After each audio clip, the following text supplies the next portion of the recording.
ಜಾಜಿನ ನಮಗಿಂತ ಮುಂಚೆ ಯಾರು ಹುಡುಕೊಂಡು ಬಂದಿರ್ಬೋದು? ನನಗೂ ಅದೇ ಅರ್ಥ ಆಗ್ತಾ ಇಲ್ಲಪ್ಪ, ಯಾರಿರಬಹುದು ಅಂತ. ಅಲ್ಲ, ಅವ್ರು ಹುಡ್ಕೊಂಡ್ ಬಂದಿರೋದು ನಮ್ಮ ಜಾಜಿನೇನಾ? ಅಂದ್ರೆ ಕಾಕತಾಳೀಯ ಅಂತೀಯ? ಆಗ್ದೇನೂ ಇರ್ಬೋದು ಅಪ್ಪ. ಈಗ ಅದು ಮುಖ್ಯನಾ? ನಮಗೆ ನಮ್ಮ ಜಾಜಿ ಅಕ್ಕ ಸಿಗೋದು ಮಾತ್ರ ಮುಖ್ಯ. ಈಗ ಬೇರೆ ಎಲ್ಲ ವಿಷಯದ ಬಗ್ಗೆ ತಲೆ ಕೆಡಿಸ್ಕೊಳ್ಳೋದು ನನಗೆ ಯಾಕೋ ಅಷ್ಟು ಸರಿ ಅನ್ನಿಸ್ತಾ ಇಲ್ಲ. ನೀನು ಹೇಳ್ತಿರೋದು ಸರಿ ಕಣೋ, ಆದರೆ ಬಂಗಾರಿ ಹೇಳಿದ ಪ್ರಕಾರ ಜಾಜಿ ಇಲ್ಲೇ ಇರ್ತಾಳೆ ಎಂದ. ಇಲ್ಲಿ ಕರ್ಕೊಂಡು ಬಂದ, ಆದರೆ ಅವಳು ಇಲ್ಲಿಗೆ ಬಂದಿದ್ದು ಸುಳುಬೂ ಇಲ್ವಲ್ಲ. ಈಗ ಎಲ್ಲಿ ಅಂತ ಹುಡ್ಕೋದು? ನನಗನ್ಸಿದ ಪ್ರಕಾರ ಅವಳು ದೇವಸ್ಥಾನದಲ್ಲಿ ಇರಬೇಕಿತ್ತು. ಅವಳು ಇಲ್ಲಿಲ್ಲ ಅಂದರೆ ಉಳಿದಿದ್ದು ಒಂದೇ ಜಾಗ. ಯಾವುದೋ ಅದು ಜಾಗ? ಎಲ್ಲಿದೆಯೋ ಅದು? ಅದು ದೇವಿಕಾ ಮನೆ. ದೇವಿಕಾ ಅಂದರೆ ಯಾರೋ ಬಂಗಾರಿ? ರುದ್ರಪ್ಪನ ಮಗಳು ದೇವಿಕಾ. ಅವಳೇ ನಮ್ಗೆ ಈ ಊರಲ್ಲಿ ಉಳ್ಕೊಳಕ್ಕೆ ವ್ಯವಸ್ಥೆ ಮಾಡಿದ್ದು. ಜಾಜಿ ಇಲ್ಲಿಲ್ಲ ಅಂದರೆ ಅವಳ ಮನೇಲೇ ಇರ್ತಾಳೆ. ಸರಿ, ಹಾಗಿದ್ರೆ ಅವ್ರ ಮನೆಗೆ ಹೋಗಿ ಕೇಳ್ಕೊಂಡು ಬರೋಣ. ಜಾಜಿ ಅಲ್ಲಿದ್ರೆ ಗೊತ್ತಾಗತ್ತಲ್ಲ. ಅಯ್ಯೋ, ನೀವು ಅಂದ್ಕೊಂಡ್ರೆ ಸುಲಭ ಅಲ್ಲ. ಈ ಊರಿನವರು ತುಂಬ ಕೆಟ್ಟವರು. ಆ ರುದ್ರಪ್ಪ ಅಷ್ಟೇ ಕ್ರೂರಿ. ಅವನು ತುಂಬ ಸ್ವಾರ್ಥಿ. ಅವನಿಂದಾನೇ ಬಂದಿರೋ ಕೆಲಸ ಮಾಡೋಕ್ಕಾಗದೆ ವಾಪಸ್ ಹೋಗಿದ್ದು. ಬೇಟೆ ತಾನಾಗಿ ಹೋಗಿ ಬೋನಿಗೆ ಬಿದ್ದಾಗಿತ್ತು ನಮ್ಮ ಪರಿಸ್ಥಿತಿ. ಅವನು ನಮ್ಮ ಜೊತೆ ಚೆನ್ನಾಗೇ ಇರೋ ಥರ ನಾಟಕ ಆಡ್ಕೊಂಡು ವಿಗ್ರಹ ಕಿತ್ತಿಟ್ಕೊಂಡಿದ್ದ. ಅದು ಸರಿ ಕಣೋ, ಆದರೆ ನೀವು ಅವನ ಮನೆಯಿಂದ ವಿಗ್ರಹ ಕದ್ದಿರೋದು ಅವ್ನಿಗೆ ಗೊತ್ತಾಗೇ ಇರುತ್ತಲ್ವಾ? ಮತ್ತೆ ಜಾಜಿ ಅಲ್ಲಿಗೆ ವಾಪಸ್ ಹೋಗೋದಕ್ಕೆ ಹೇಗೆ ಸಾಧ್ಯ ಅಂತ ನನಗೂ ಅದೇ ಅನುಮಾನ. ಒಂದು ಸರ್ತಿ ಹೋಗಿ ನೋಡ್ಕೊಂಡು ಬರೋದು ಒಳ್ಳೆಯದು. ಅದು ನೇರವಾಗಿ ಹೋಗೋಕ್ಕಾಗಲ್ಲ, ಕದ್ದು ಮುಚ್ಚಿ ಹೋಗಬೇಕು. ಸರಿ, ಆಗಿದ್ರೆ ಕದ್ದು ಮುಚ್ಚಿ ಆದರೂ ಸರಿ, ಹೋಗಿ ನೋಡ್ಕೊಂಬರೋಣ. ಜಾಜಿ ಅಕ್ಕ ಅಲ್ಲಿದ್ರೆ ನಮ್ಮ ಪುಣ್ಯ. ಬನ್ನಿಯಪ್ಪ ಹೋಗೋಣ.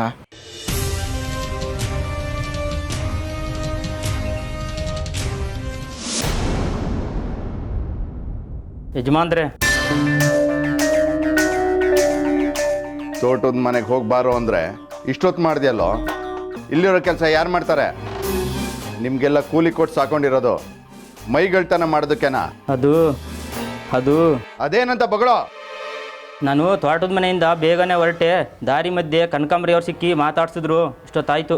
ಅವಳ ಹತ್ರ ನಿನ್ಗೇನೋ ಕೆಲಸ? ಅವಳ ಜೊತೆ ಮಾತಾಡಬೇಡ ಅಂತ ಆವತ್ತೇ ಹೇಳಿಲ್ವಾ ನಿನಗೆ? ನನ್ನ ಮನೆ ಗುಟ್ಟು ತಿಳ್ಕೊಳಕ್ಕೆ ನನ್ನ ಮನೆ ಆಳುಗಳಿಗೆ ಕಾಳು ತಿನ್ಸೋಕೆ ಬರ್ತಾಳೆ. ನನ್ನ ಮನೆ ಯಾವ ವಿಷಯ ತಿಳ್ಕೊಬೇಕಾಗಿತ್ತಂತೆ ಅವಳಿಗೆ? ನಿಮ್ಮನ್ನೇ ಕೇಳು ಅಂತ ಒಂದು ಪ್ರಶ್ನೆ ಹೇಳಿ ಕಳಿಸಿದ್ರು. ನಿನ್ನ ಹತ್ರ ನನಗೆ ಕೇಳೋಕೆ ಅಂತ ಹೇಳಿ ಕಳ್ಸಿದ್ಲಾ? ಏನಂತೆ? ಆ ವಿಗ್ರಹದ ವಿಷಯ ಆ ಹುಡುಗಿ ಬಾಯಿ ಬಿಟ್ಲ ಅಂತ ಕೇಳು ಅಂದರು. ನೀವೊಂದ್ಸಲ ಹೋಗಿ ಅವ್ರನ್ನ ನೋಡ್ಬೇಕಂತೆ. ಅವಳಿಗಂತೂ ಯಾವ ವಿಷಯ ಯಾರ ಹತ್ರ ಹೇಳಿ ಕಳಿಸ್ಬೇಕು ಅಂತ ಬುದ್ಧಿ ಇಲ್ಲ. ನಿಂಗೂ ಬುದ್ಧಿ ಇಲ್ವೇನೋ? ಅವಳು ಹೇಳಿ ಕಳಿಸ್ಲಂತೆ, ನೀನು ಕೇಳ್ಕೊಂಬಂದಿ ಅಂತೆ. ಹೋಗಲ್ಲಿಂದ. ಕನಕಾಂಬರಿ, ನಮ್ಮ ಆಳುಗಳ ಹತ್ರ ನನ್ನ ಬಗ್ಗೆನೇ ವಿಚಾರಿಸ್ತೀಯ? ನಿನಗೆ ತಕ್ಕ ಉತ್ತರ ಕೊಡಲಿಲ್ಲ ಅಂದರೆ ನಾನು ಶಿವರುದ್ರನೇ ಅಲ್ಲ. ದೇವಿಕಾ, ನಾನು ಸ್ವಲ್ಪ ಆಚೆ ಹೋಗಿ ಬರ್ತೀನಿ. ಜಾಜಿ ಕಡೆ ಮನೆ ಕಡೆ ನಿಗಾ ಇರಲಿ. ಸರಿಯಪ್ಪ.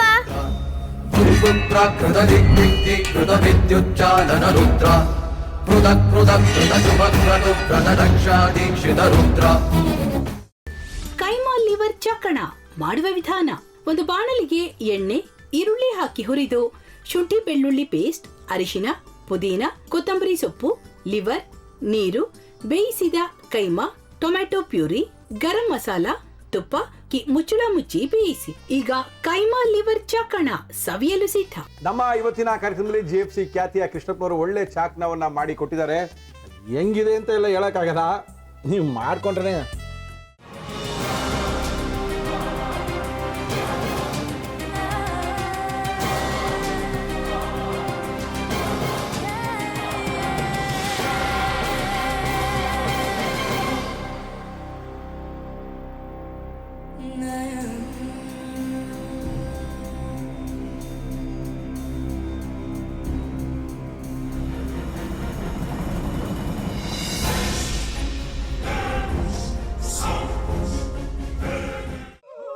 ಗಟ್ಟಿ ತಕೊಳಕ್ ಬಂದವ್ರನ್ನ ಸುಮ್ಮನೆ ಬಿಡಲ್ಲ, ರೂಮ್ ಕರ್ಕೊಂಡೋಗಿ ಸಾಯಿಸ್ಬಿಡ್ತದೆ. ರೂಮಿಗೆ ಕರ್ಕೊಂಡೋಗಿ ಯಾಕೆ ಸಾಯಿಸ್ತಾಳೆ?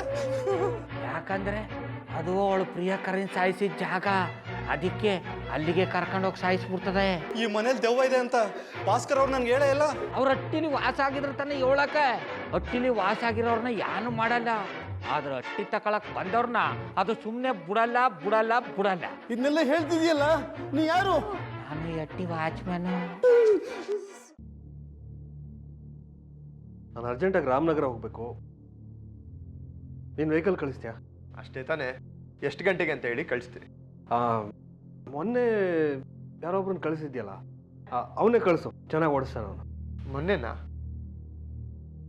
ಹಾ, ಶಿವು ಇರಬೇಕು. ಹಾ, ಅವನೇ. ಅಯ್ಯೋ, ಅವ್ನು ನಿನ್ನೆಯಿಂದ ಕೆಲಸಕ್ಕೆ ಬಂದಿಲ್ಲ. ಫೋನ್ ಮಾಡಿದ್ರೆ ರಿಸೀವ್ ಮಾಡ್ತಿಲ್ಲ.